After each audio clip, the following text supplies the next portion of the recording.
Hi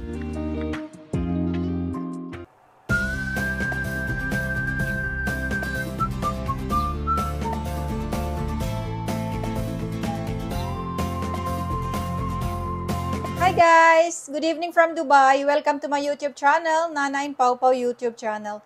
Today's video, magluluto po tayo ng puto bigas sa gata. Sobrang sarap at madali lang po gawin. Rice cupcake steam. Ito yung mga ingredients.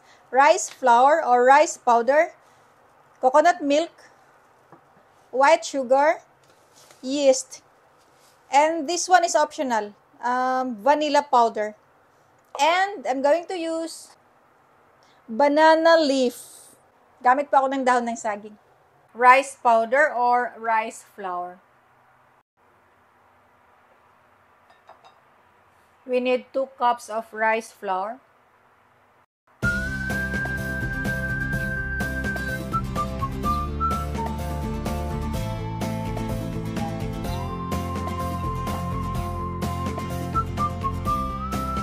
Half cup white sugar.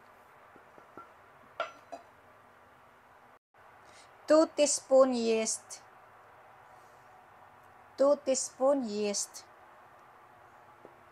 1 teaspoon vanilla powder. I'm using vanilla powder, but you can use vanilla essence liquid. 1 teaspoon. Then mix.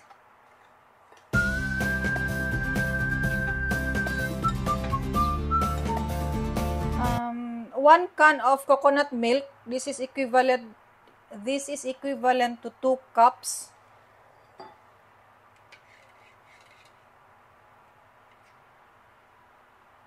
Two cups of coconut milk.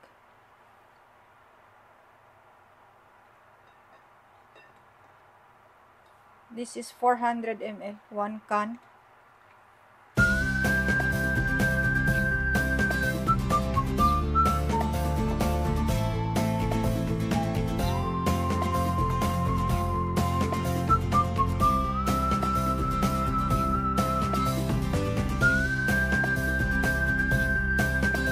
Tablespoon, or you can put extra 2 tablespoons of coconut milk.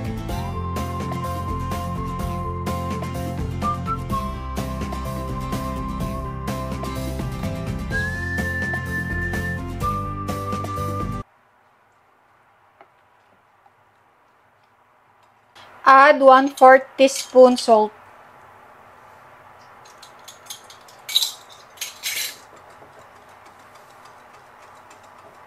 The total liquid is 2 cups and 3 tablespoons.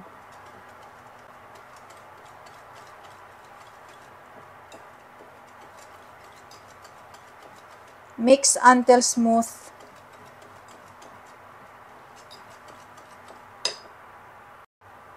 So we have to leave this for 30 to 45 minutes until mag-bubbles siya.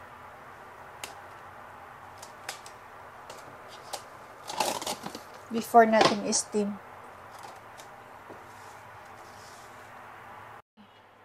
Gagamit po ako ng dahon ng saging dito sa puto bigas.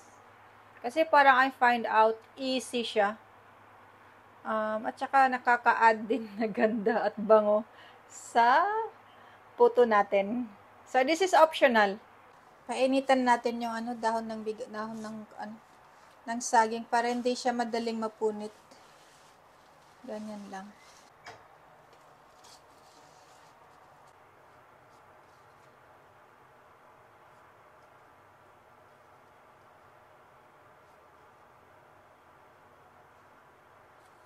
Gumamit ako ng dahon ng saging, guys, para lang maiba. Trip ko lang. Optional lang ito. Pwede naman siya i-direct na lang sa molder. Pero mabango kasi yung dahon ng saging. Parang gusto ko. Puto bigas. So, after 30 minutes, okay na po yung yeast natin. Nag-work na. Nag-bubbles na siya. So, whisk natin siya ng sandali para matanggal yung bubbles. So, 30 minutes lang siya iwan. 30 minutes lang siya patubuin. ready for steaming na tayo. So, boil po tayo ng tubig. 6 cups. Add ako ng 6 cups.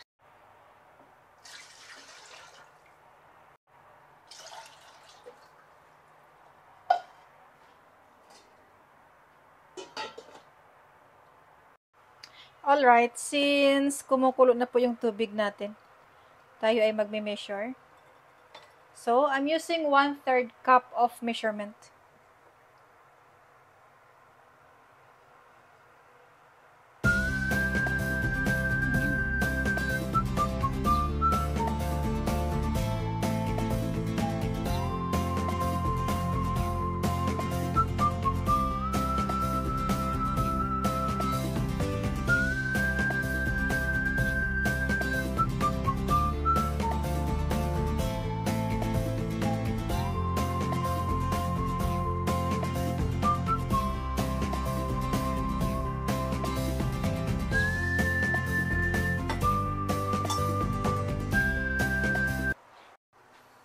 So, ito, kailangan natin balutin yung cover ng steamer natin.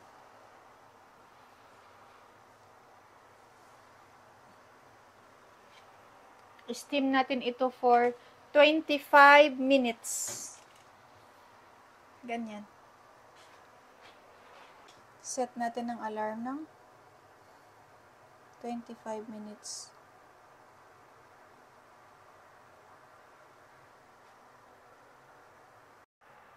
Like that. Luto na po ang ating putong bigas. Sobrang ganda. Mainit pa. So, set aside natin. Dito naman, kung wala tayong dahon ng saging, no problem. Steam natin ng direct sa molder.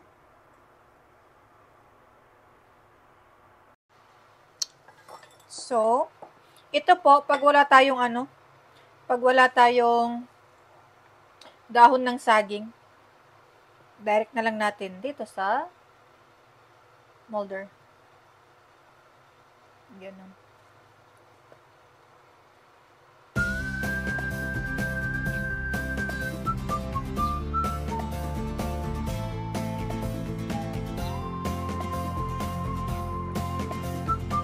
Pero ito kasi after you steam, if you don't use banana leaf, you have to clean, of course. Kailangan po natin magkuskus ng molder.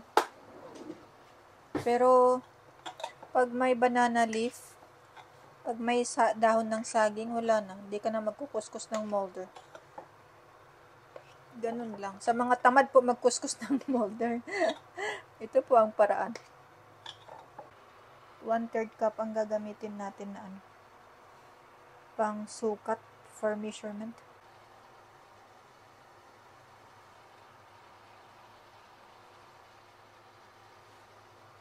25 minutes.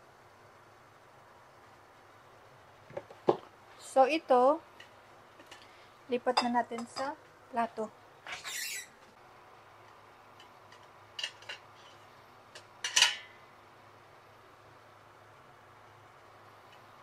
I-cut na lang natin yung mga dahon ng saging na ay, mainit. So, mabra sa cup sa puto natin.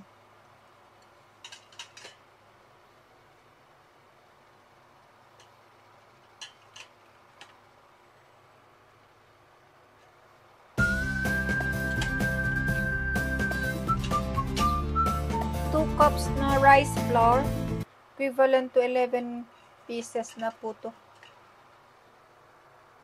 Sobrang lambot pa.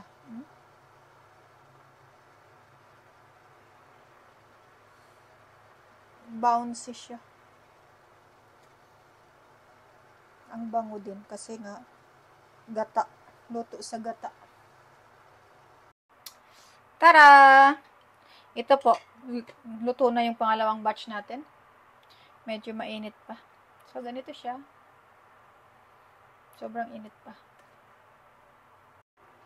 So, malamig na po ito. Lipat natin. Pagka wala siyang cover, wala siyang dahon ng saging, hindi siya maalog. Kailangan natin ng ganituhin. Para siya ay matanggal. Tara!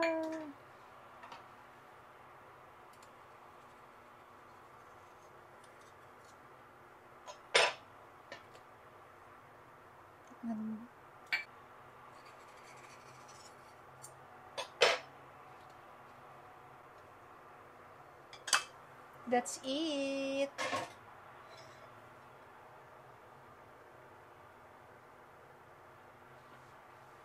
So, ganyan siya. Looks nice, smell nice also. Bango. Ito yung may dahon ng saging. Oh, ang ganda. So, that's it. Luto na po lahat. Tayo ay mag-verdict. Mainit pa.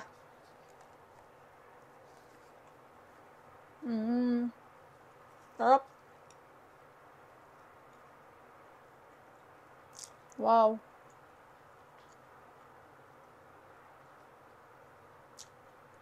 The best. Malambot.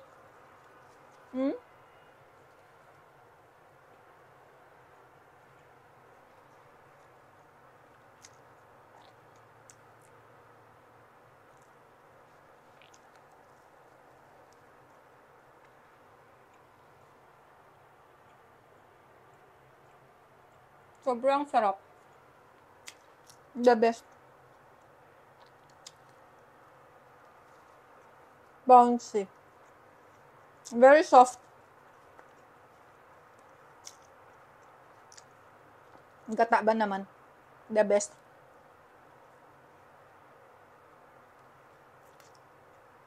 Sarap po talaga. Luto kay ganito. At saka alam mo yung dahon ng saging? Hindi mo na kailangan magkuskus pa ng molder pagkatapos magluto. Kasi malinis yung molder dito eh. Dahon ng saging. At saka ang bango din ng dahon ng saging. Sarap.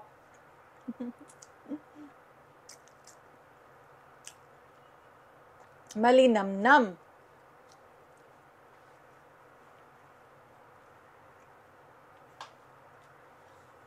Kakabusog.